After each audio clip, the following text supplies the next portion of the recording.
Jeste, ove godine je zaista neobičajno toplo vreme.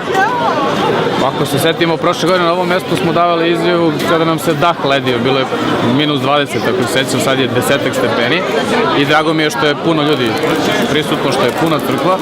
Želim svim hrišćanima i svim građanima Pirota da čestitam Badnje veče i sutrašnji Božić, porukom mir Božji Hristos se rodi, i voleo bi da takav mir bude i u našim porodicama i u celoj 2018. godini, da bude lepa i uspešna godina za Pirot i za sve nas.